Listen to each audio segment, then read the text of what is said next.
सत्यात प्रकाश के 7वें समोल्लास में लिखा है,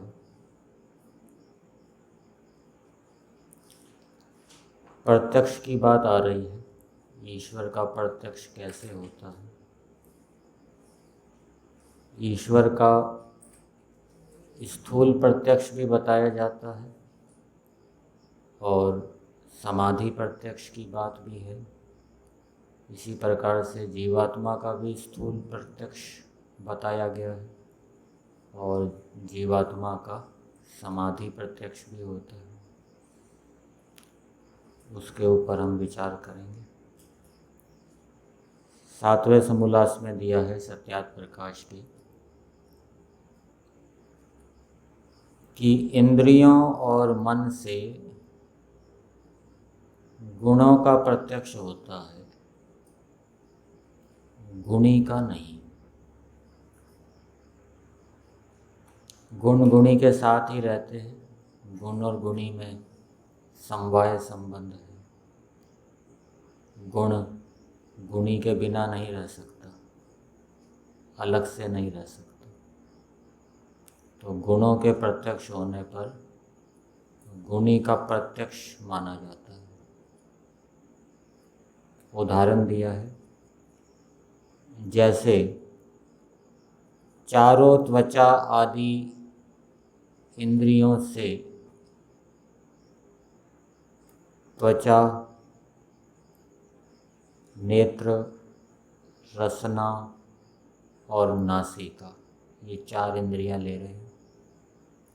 चारों त्वचा आदि इंद्रियों से स्पर्श, रूप, रस और गंध का ज्ञान होने से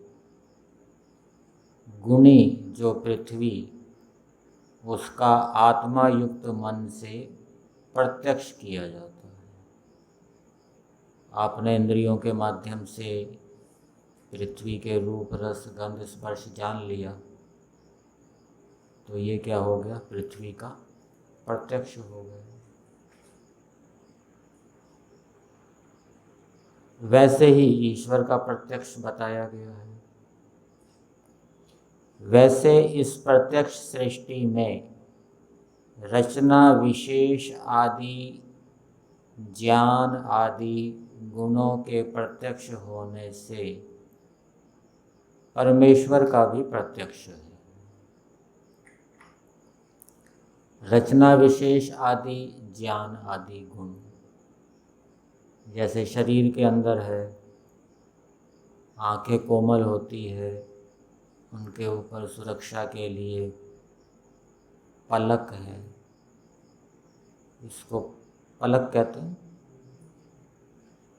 इसी प्रकार से मस्तिष्क है, वो कोमल होता है, उसको खोपड़ी के अंदर सुरक्षित रखा हुआ है।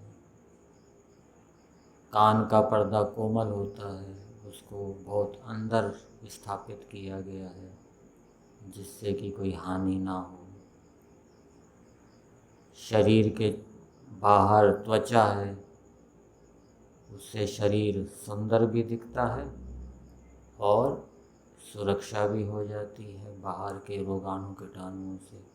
ये बुद्धि लगी हुई है ना। भोजन अंदर मुंह से डालते हैं तो वैसा का वैसा अंदर ना जाए, तो मुंह के अंदर दांत लगाए हुए हैं। तो ये रचना विशेष से बुद्धि का बोध हो रहा है, किसी की बुद्धि लगी हुई है, ठीक है। ऐसे ही पृथ्वी है, पृथ्वी के चारों ओर सुरक्षा के लिए वायुमंडल है, वो सुरक्षित करता है। तो ये रचना विशेष का ज्ञान, ये ईश्वर का प्रत्यक्ष है। इसको स्थूल प्रत्यक्ष कहा जाता है। और एक दूसरा स्थूल प्रत्यक्ष और आगे बताया है, आगे दिया है, और जब आत्मा मन को और मन इंद्रियों को किसी विषय में लगाता है, विषय रूप, रस, गंध, स्पर्श आदि, अथवा चोरी आदि बुरी या परोपकार आदि अच्छी बात को करने का जिस क्षण में प्रारंभ करता है, उस समय जीव की इच्छा, ज्ञान आदि उसी विषय में झुक जाते हैं। उसी क्षण में आत्मा के भीतर से बुरे काम करने में भय, शंका और लज्जा तथा अच्छा कामों को करने में आनंद, निशंकता और उत्साह उठता है। जब व्यक्ति अच्छा काम करना प्रारंभ करता है तो अंदर से आनंद, निशंकता और उत्साह उठता है। अनुभव कौन करता है? अनुभव जीवात्मा करता है। भय, लज्जा, शंका बुरा काम करने पर अंदर से उठती है और उसका अनुभव कौन करता है? जीवात्मा करता है। तो ये जो उठ रहे हैं, कहाँ से उठ रहे हैं? तो आगे दिया, वह जीवात्मा की ओर से नहीं है। ये उठना, भय, लज्जा, शंका का या आनंद, उत्साह का उठना, ये जीवात्मा की ओर से नहीं है, ये परमात्मा की ओर से है। इसको भी परमात्मा का स्थूल प्रत्यक्ष कहा जाता है।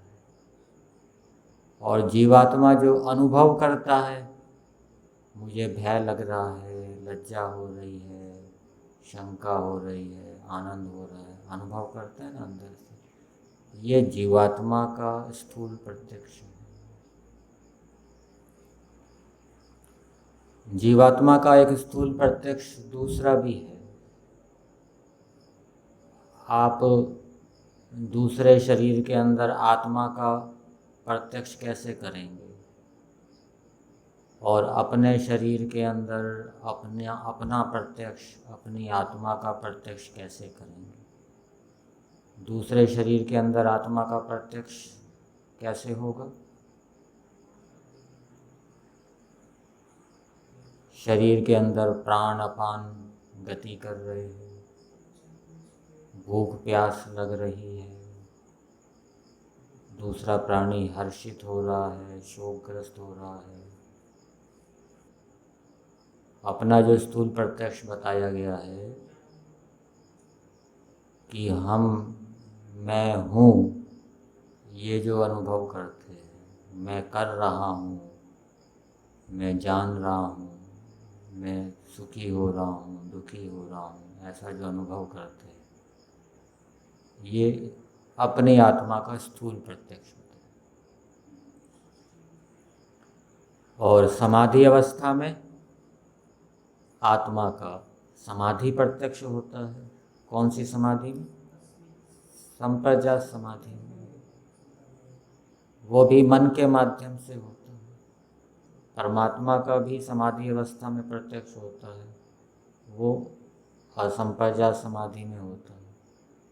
उस समय तो चित्त निरुद्ध होता है, कोई वृत्ति होती नहीं, तो वो परमात्मा का प्रत्यक्ष असंप्रज्ञात समाधि में किसके माध्यम से होता है?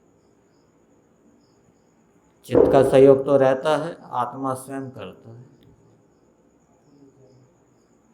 तो ये पृथ्वी का स्थूल प्रत्यक्ष, पृथ्वी का तो एक ही प्रत्यक्ष है, स्थूल पदार्थों का तो एक ही प्रत्यक्ष होता है। लेकिन जो सूक्ष्म पदार्थ होते हैं, जैसे आत्मा है, परमात्मा है, उसके दो प्रकार के प्रत्यक्ष बताए जाते हैं, एक स्थूल प्रत्यक्ष और एक समाधि प्रत्यक्ष। ऐसा जानना चाहिए।